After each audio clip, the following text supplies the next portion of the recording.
Hey, everybody, welcome to the ShopNotes Podcast. It's episode number 181.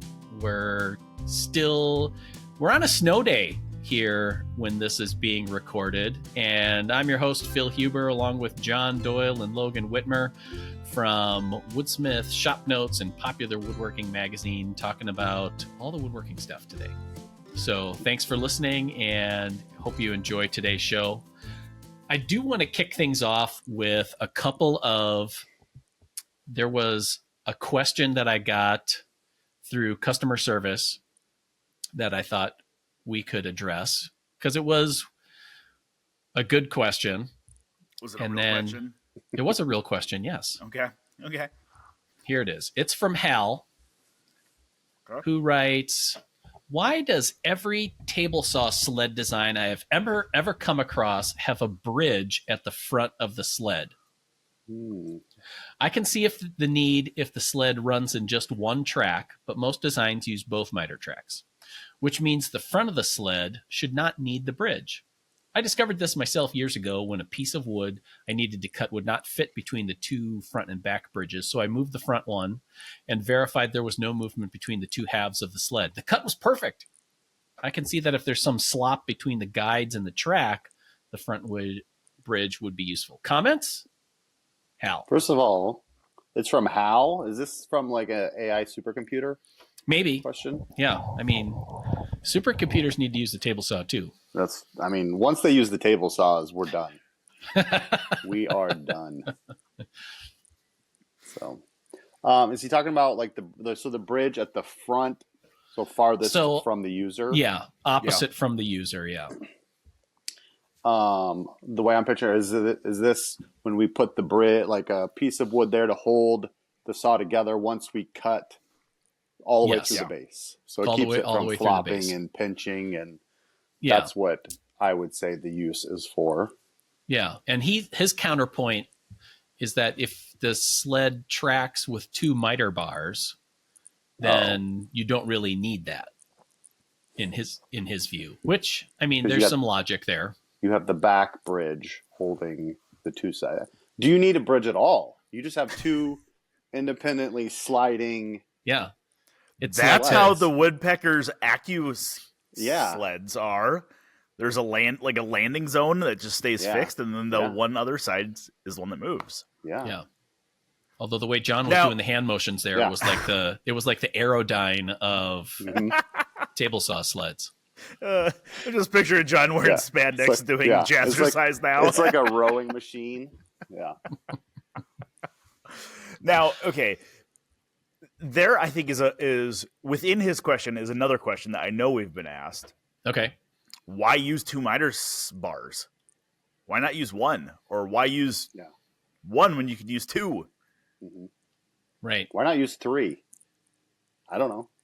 I don't know. I mean, think about it. Yeah. Think about it. I think the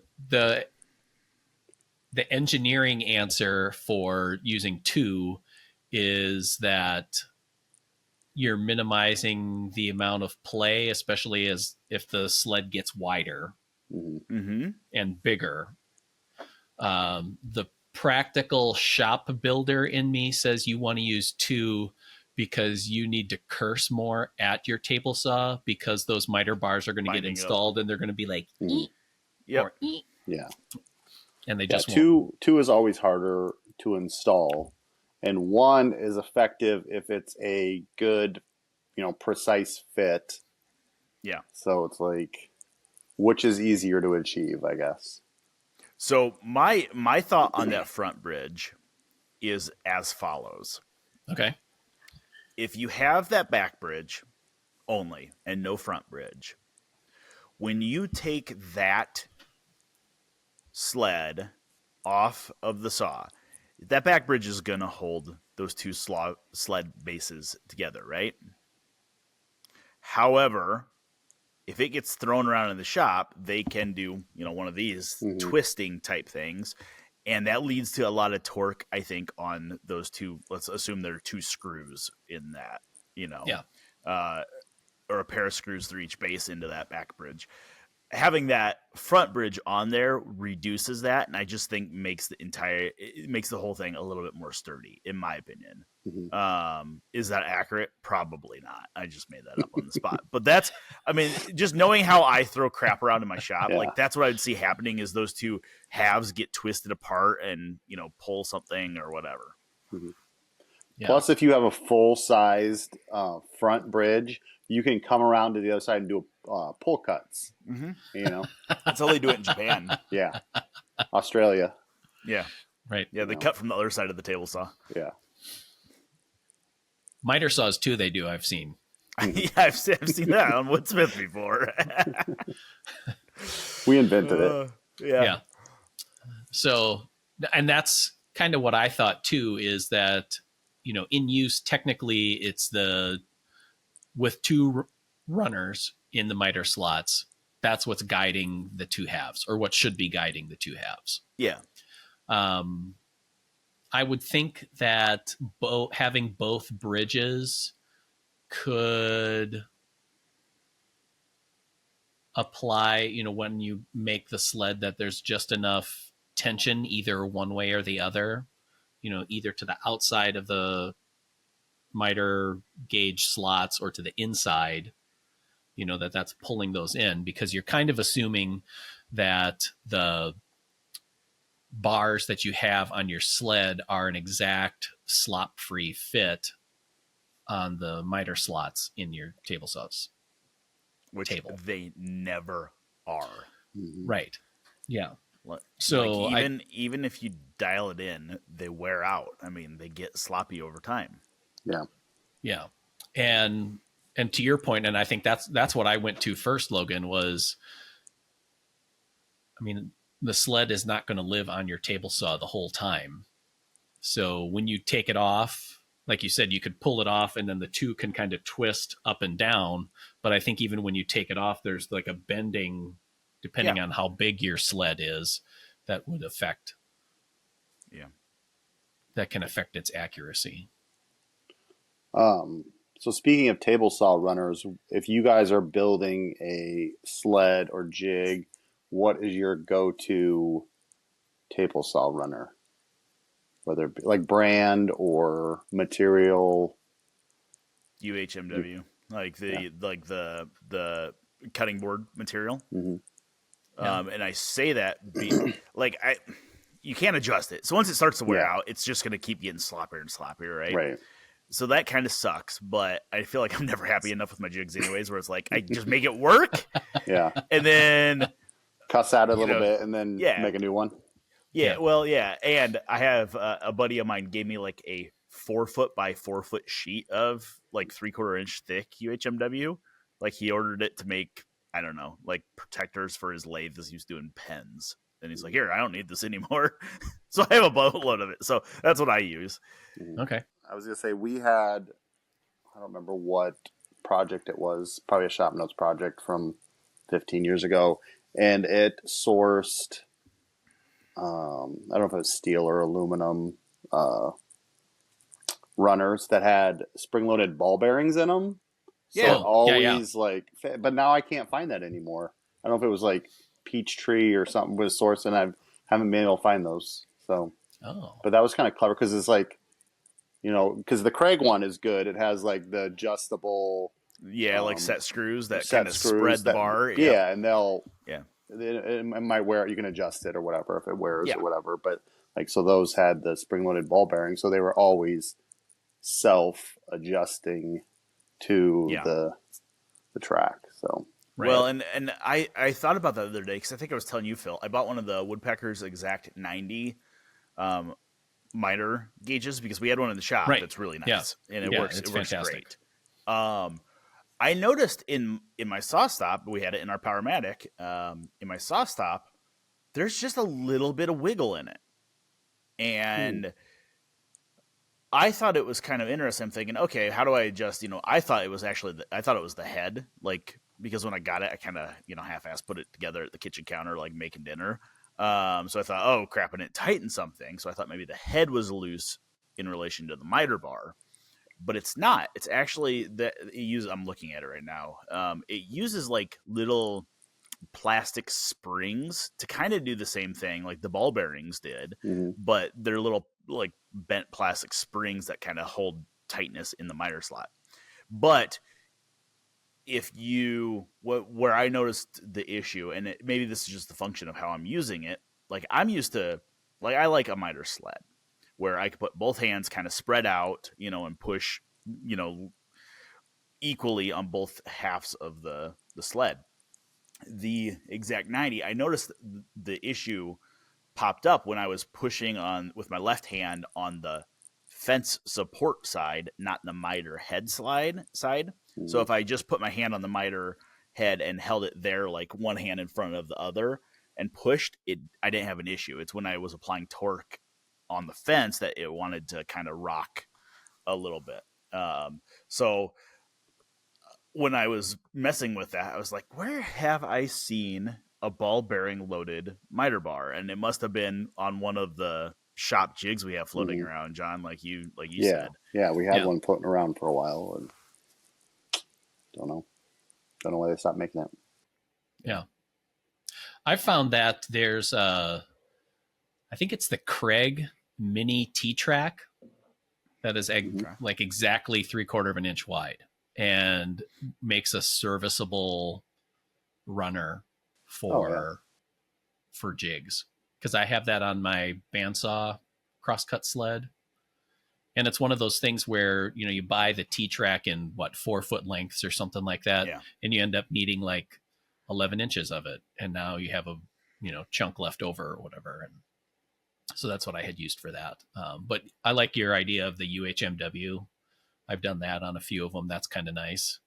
Because that's cool because you can cut it a little fat, so to speak. And then you can either mash it in or go at it with like a shoulder plane. Yeah. And it planes pretty sweetly. Yep. And I actually, I had a friend, I still have him. He's not dead. Which knowing all my friends and they're all old, it's a legitimate concern every time I say that to my wife. One of my buddies runs a tree service, and he asked me to build him a couple of saw scabbards for their bucket truck. So they're like, your little one-handed saws slide in them when you're in the bucket, so you have somewhere to put your chainsaw as you're moving around and stuff. So I went to like Dollar General or Dollar Tree or one of those places that stuff isn't actually $1, but it has dollar in the name. And I bought 20 of these cutting boards, and they couldn't have been bigger than like 8.5 by 11, maybe 10 by 12, something like that. But they were like $1.50 a piece. So I was like, well, I need a couple of them to do, this saw scabbard, because I use them as like they call it welting, to where the teeth hit. But I bought a bunch of them thinking, I'm going to chop these things up for runners. And then my buddy gave me a big old sheet of it. But you could buy it inexpensively, because I think a good miter bar is $20, $25 probably. Yeah. Like a quality one. So, which is it's worthwhile if you're building a jig that you're going to use for a long time, Yeah. I know McMaster-Carr sells both UHMW and Phenolic in 3/4 inch strips. So like you can Phenolic's another good one. Yeah. Because both of those, the UHMW does wear, but it takes a while before you. Yeah. Because that's what my snow shovel is one of those snowplow brands where the blade of it is UHMW. Yep. And you just think to yourself, my driveway is going to grind this into nubbins and it doesn't. It takes it's still in great shape. Yeah. I've done that too. When stuff starts to wear out, I use that nylon drawer runner tape. Sometimes. Oh, yeah. And, stick a little bit on there, and that glides pretty well and shims stuff out. I have a roll of, it's not nylon, it's like graphite tape or something. We used to use it at the print shop on our folder gluer. You'd wrap it around rollers and stuff, or plows for doing pocket folders and stuff, and it would keep scratching down. And I one day I was messing with it, And I'm like, man, this stuff is really nice. I bet you I could like jack a roll of this and use it for like drawer slides and stuff. And I did. It's really expensive. It's like $85 a roll, but it's so nice. And yeah, sounds free to me. Yeah. Well, it was. The print shop's closed now. Is it a coincidence? I don't know. I don't know. But, yeah. All right, move in, boys. We got a confession. But I've used that on the bottom of sleds before, to not only to tighten up a bar, but like to make them slide a little bit easier on the table saw. Right. And they work pretty well. Yeah.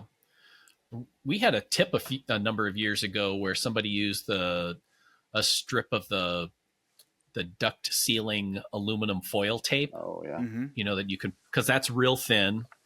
Yeah. It's super sticky. So you're going to have to find your center before you start applying that, because once it sticks to itself, you're sort of done.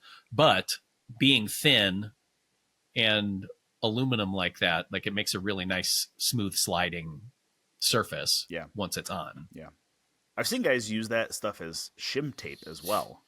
Oh, yeah, I can see that. Like, shim up a corner of a joiner that they need to shim a little bit or whatever. Right. I feel like it's true machinists would probably like go off at that because it's a little squishy. It's not real shim stock, but because of the adhesive has a thickness probably and all that kind of stuff. Yeah. I don't live in machinist land. I don't either. So there's that. But yeah. No, I thought it was a good question because it's one of those things where it's, table saw sleds have to have the little bridge thing in the front. How else would you make it? I feel like I've seen how it's done. Small part sleds, or maybe they're just tips. I know I've seen them for the bandsaw for sure. I feel like I've seen them for the table saw too, where people actually just make a one-sided sled. Right. And I had one for my table saw, and we did a version of it that's still kicking around at the video studio where it's just a one-sided sled. Yeah. And those can work really well, especially for smaller parts. Those always have a little cringe factor for me because I don't trust that offcut is not going to fall down and get flung at me. The only kickback I've ever had, never had anything actually, knock on wood, thrown back at me other than little offcuts. And they've never come back at me. They've always just went down into the saw. Oh, that way. Yeah. Yeah. So, but I'm always afraid that something's going to get caught in the back of the teeth and it's going to come right at me. Never has. Probably unwarranted, but I just like having that flat support on both sides. That's why I think the woodpeckers ones are a pretty good design. It gives you that bridge on the one side. Yeah. All right. Then the other question, this one came in by email. It's from a TV show plan, Shop Organizer. And I don't know if that's the one that you did, John, or what. Oh, maybe. It says, your plan said it only took one sheet of 3/4 inch plywood, but that's not the case. Even if you take the square inch of every piece and add them up, it comes to more than a sheet of plywood with no scrap wood at all. So now I have to go out and buy another $90 sheet of plywood to complete this project. Oh, and by the way, there is not a plywood cutout layout. Could that be because it won't fit on one sheet of plywood? Love the show, but won't be building anything off of it again. Thanks. Ouch! Maybe we should have. Well, was he using both sides of the plywood? Right. Is that the problem? Yeah. I wonder, the organizer, I think, it comes in, had the bottom half and it has the top half. So it's the way we put it in the magazine. It was like 2 projects. Yes. If that's the case. So I think the bottom half took one sheet. And if you wanted to build the upper cabinet, that's a separate deal. That's, that's extra. So miscommunication. So let's put that on the art department. Right. Yeah. If that was the case, then that was yeah.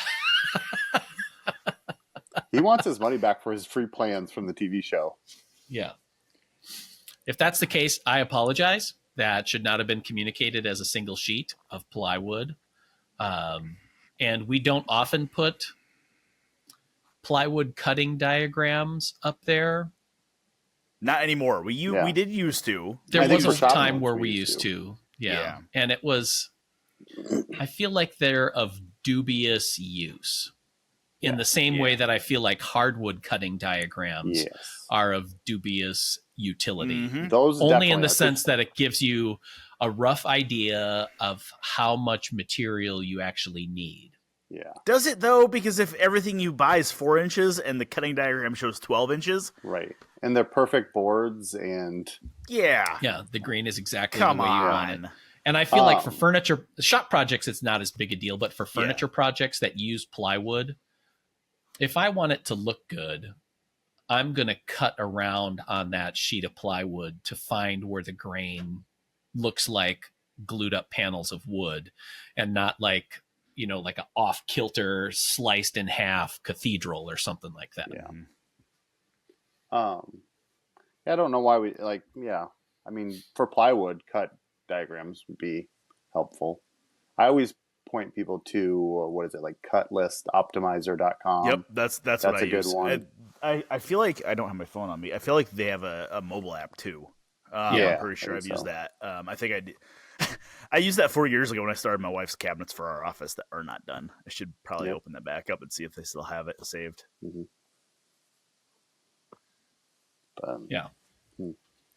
Man, I'm gonna lose sleep over that one. I'm gonna have to go back and look.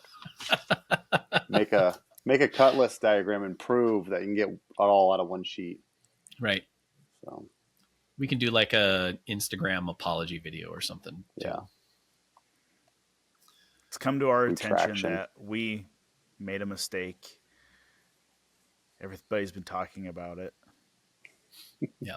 We need to apologize. No, for real, I get the frustration of thinking that you need X amount of material for it. Yeah. But on the other hand, there's two things. We're human beings. We try very hard to do our best, but there are going to be errors. And the other thing is that in this case, the guy needs to go out and get some more plywood. It's not the end of the world. I know plywood is expensive, but well, and I personally would make the assumption that if somebody's going to build that, they probably have some plywood in their shop already that they're going to get some parts out of. Yeah. And they're going to buy additional plywood as necessary, right? That's how I look at it. Now he's going to have 3/4 of a sheet of plywood that he can use for the next project. That's a free project for the next one. Yeah. It's free plywood. No cost. So do you guys have a rule of thumb when you're buying materials? Like it says it needs this much, I'm going to get 20% more or 50% more because you're always cutting around defects, or you get, especially ordering by board foot, because it's like, I don't know if I'm going to get 6-inch wide pieces to it, or like the length, and it's like I need 60 inches long, but they send me 8-footers, so now I'm only getting one piece out of every 8-footer. That's what really sucks, especially when you order material, because I've done it through Liberty, and if it's something super particular, like this morning, I was looking for 16-quarter stock. So 4-inch thick stock. It's for an upcoming episode of our show where we have a guy coming in to turn. And I'm like, hey, I need 16-quarter. And Brian's like, okay, that's weird. What length and what width? I'm like, I don't care as long as it's 16-quarter. This is like the one time I don't care on the length and I don't care on the width. Most of the time it's like, hey, I need 12-quarter, but it has to be a minimum of 8 inches and I need it to be at least 7 foot long. Yeah. Yeah. Yeah. And it's, or if we're building out of like 2x stock and it says 2x4 8-footers, it's like, well, I'm going to get 10-footers because I know the first 6 inches is going to have a big crack in it or something. And, right. Or got whatever. dragged So on the ground or something like that. Yeah. And so. Yeah. I think it also depends on how you're getting your lumber. Like if we're getting it from Liberty, they're just going in and scooping up X number of board feet, unless you're really specific on what you need, which you should be. If it really matters, you need to be as specific as you can with your lumber supplier. And you may pay more if they sort it. Right. Yeah. And then the other thing is if you're going to a place like, say, the Woodsmith store, where you can dig through the stacks, or like Menards, even if you're getting boards there, you can kind of sort through. And at that point, I usually go with a piece of chalk and my part list and a tape measure, and I'm kind of orienting my pieces on those boards where it's like, hey, based on the grain of this board, this is where I'm starting with case top, or, you know, this piece has a lot of really straight grain, so that's stiles and rails. So, well, we even did that, Phil, when we were at my place picking out the walnut for that credenza you did. Yeah. You know, it's like I had my wax crayon out and we're marking everything like, you know, top or stiles or doors or whatever. It's like just to kind of give yourself some form of guidance on what you were thinking, because I know there's been times where I've went and grabbed stuff thinking, okay, this is what I'm gonna do, yada yada, whatever. I get home, get in the middle of something, then 2 days later I'm like, what the hell was I thinking? Like, I don't like, this is not enough. Yeah, right. Or you all of a sudden you start cutting up pieces, and then you get through a part and you're like, crap, that was the board for the doors, and it shouldn't have been. And instead it got sliced up into little tiny things, and you're kind of up a creek then. So yeah. Do you guys ever, I think there's a small cult of us that do this, and I met somebody the other day that does the same thing. You guys ever go through like the boards at Menards and look for like figured pieces? Because I do all the time. At Lowe's used to have like the maple, like you know, they've got the 3/4 by whatever. It's like you'd always find some bird's eye or I every time I stop at Menards and I wander back through the lumber section, they sell like their prepackaged boards that are like shrink wrapped and stuff.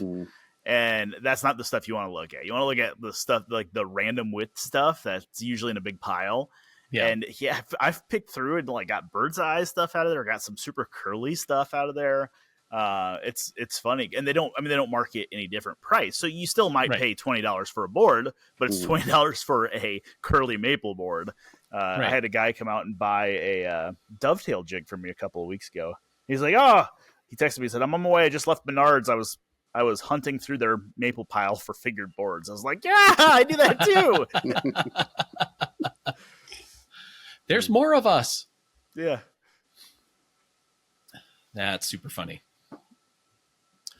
So yeah, that's like I said, I feel bad that we misled him on that, and it should be listed as 2 sheets of plywood or 1 sheet of plywood per section, and we can update the plan on that. Might have been one of those things too, like that. The sides of that are kind of like L-shaped, and maybe they were nested together rather than 2 strips where you had a wasted piece, or I don't know. Yeah, we'll be better next time, or maybe not.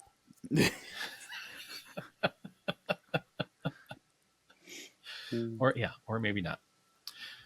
The one thing that I was getting ready to set up for the podcast here, and I'm in my home shop because of the snow day today, and I moved my bench light. I have a big wide LED bench light that I got as a Christmas gift from my wife last year, and I have it mounted to a round plywood disc that has a bench dog in it, so I can kind of stick it wherever I want on my bench. And apparently it's been there a while, because when I pulled it out, there's this big white pale shadow ring on and I'm like, oh, so my bench top actually is getting darker. Yeah, interesting. Yeah. You know, I was before we started podcasting, I'm kind of at a weird point where my issue is at pre-press, but it's not ready for me to review yet. So it's like kind of sitting on my hands. Like, what am I going to do? Kids are, playing King Kong versus Godzilla, smashing each other in the basement. So I'm like, I'm going to go down there and kind of start going through and clean up the old shop and kind of organize stuff. Cause I got stuff in there that I need to sell. I need to, throw away. I need to give away, whatever I need to do with it and stuff. And I found 3 different bench lights, exactly like you're talking about, like the articulating arm ones. Yeah. Because I have one that has a magnifier on it, one that's just a light, and then I actually have one. I think there must have been a drafting table in our office building Yeah, there were a bunch of them. I took at one point, and it had a like nicer light on it. It's a long, narrow one, but same thing, articulating arm one. And I had kept them all thinking, oh, I'm gonna mount these in the shop for light in certain areas. So I need to dig those out.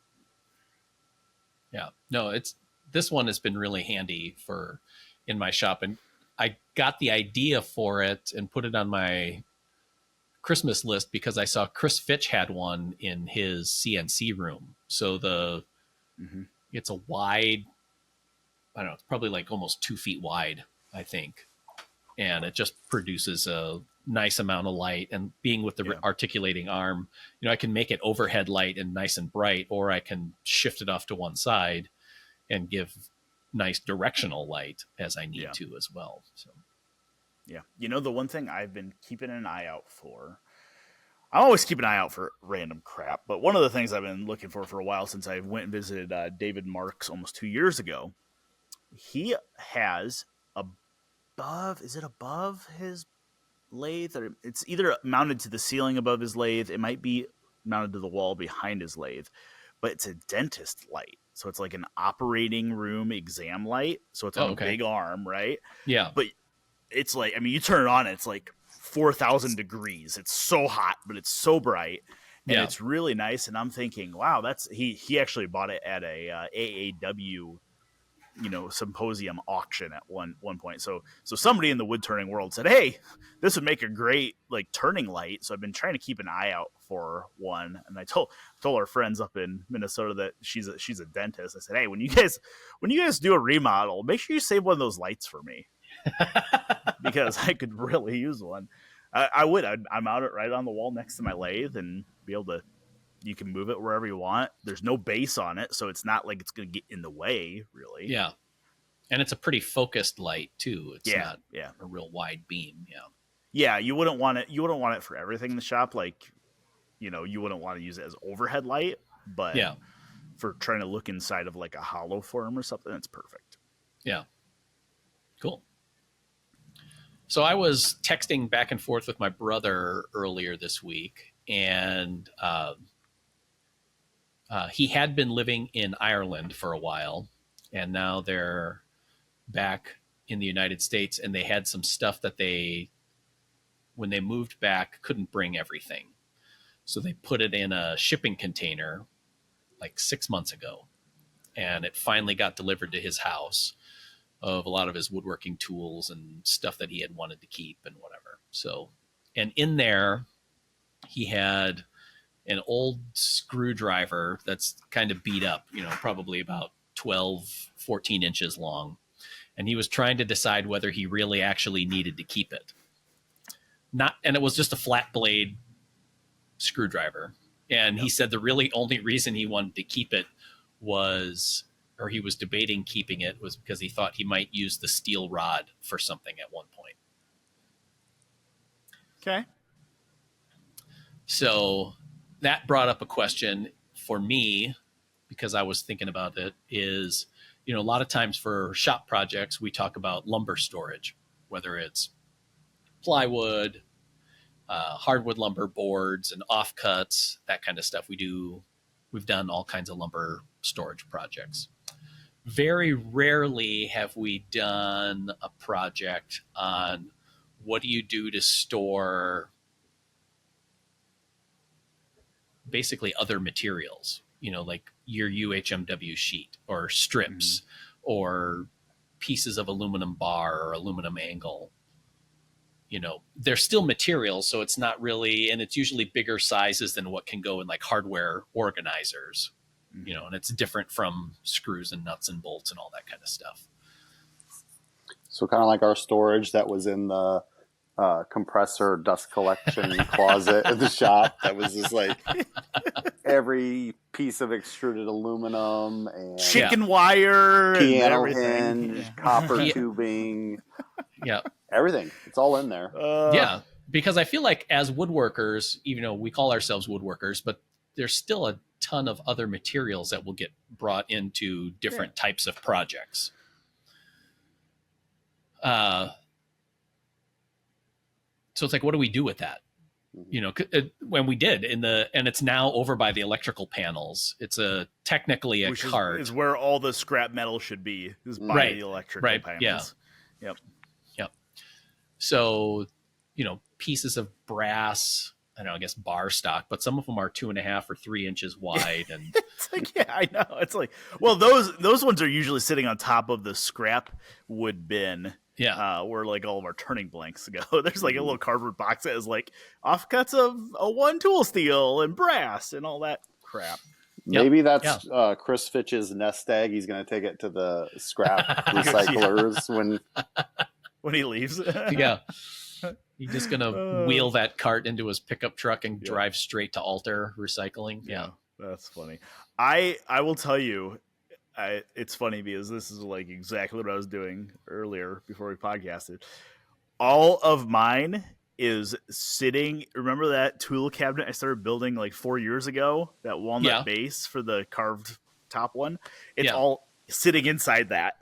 There's like brass and aluminum and bronze and O1 tool steel, and it's all just sitting in there. Yeah.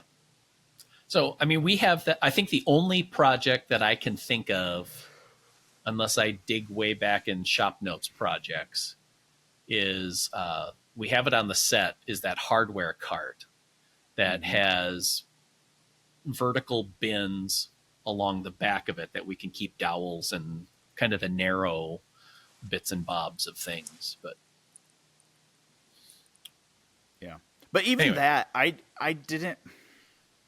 built one of those carts. I think, does your dad have that now, Phil, or somebody has it? Yeah, my dad has it. I built one of those, and the thing I didn't like I like that idea, but those are kind of like black holes of nothingness. If you're trying to put little short stuff in, it's like 2 foot, sure, that's fine, it sticks out the top, but like if you're throwing like a foot long piece in there, it gets way down to the bottom. Like I don't know how many times it's like we've been looking like, oh god, we can't find a 1/4 inch rod of brass, and you're like looking down in there like, oh hey, there's a 6-inch piano hinge, there's a chunk of steel, you know, it's like you feel like you're going to poke your eye out on something else trying to find it. Yep.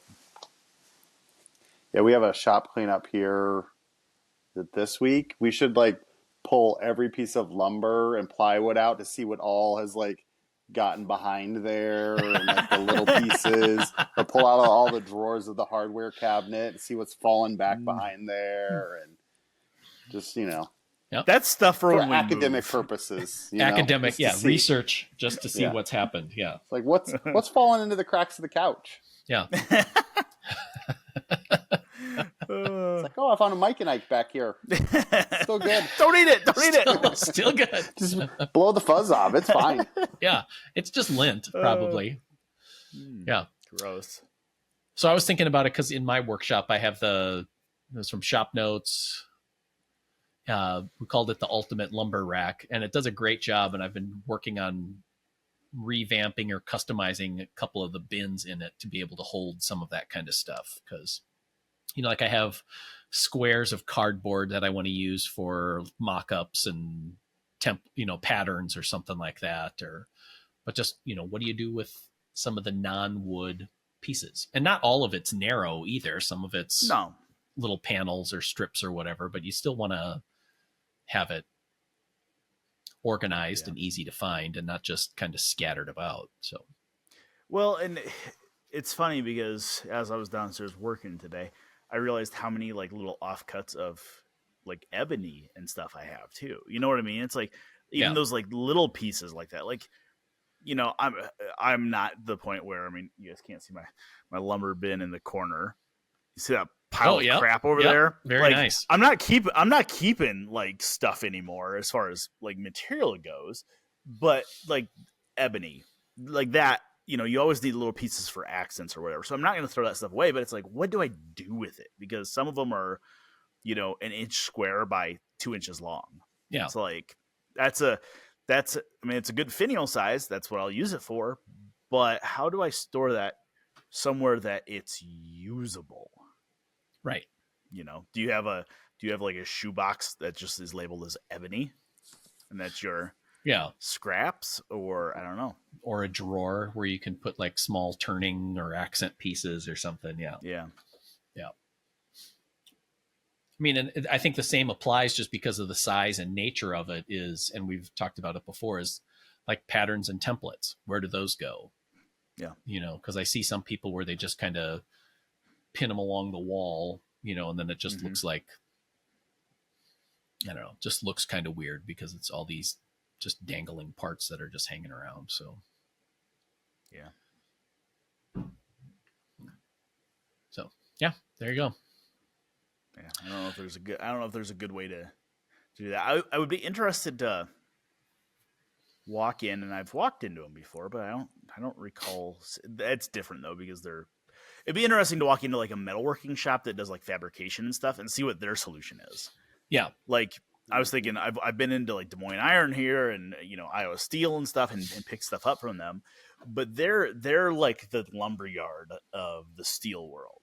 Right. They're not dealing in little pieces. They're dealing in big stuff. They have offcuts, but those offcuts go into 55-gallon drums and go to the recycler. Or they go into the 55-gallon drums and it gets listed as $1 a pound for people to come in and pick through, Yeah. Yeah. Or like a plastic manufacturer, where they're dealing with sheets and bars and rod stuff as well. So, yeah. All right. If you have any ideas or solutions that you have in your shop, you can send us a photo of it. You can do that to our email address, woodsmith@woodsmith.com. If you have any questions, comments, or smart remarks about today's episode, you can leave them by email or on our YouTube channel where you can check in on that as well. If you'd like to see how our shop is going at Woodsmith and ShopNotes, you can check in with our weekly shop updates on our YouTube channel. So feel free to subscribe there and get notified when we have new videos going up. It's happening all the time. So this episode happens because of the people who support ShopNotes magazine by subscribing. If you want to subscribe, ShopNotes is a digital woodworking magazine that's devoted to your workshop and making it an ideal place that's customized and fun to be in. 4 digital issues a year for $20. It's a great price.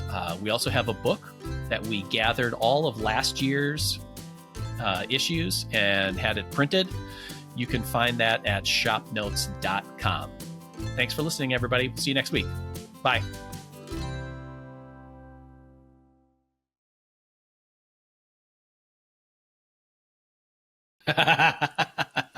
Are you sitting on a bed?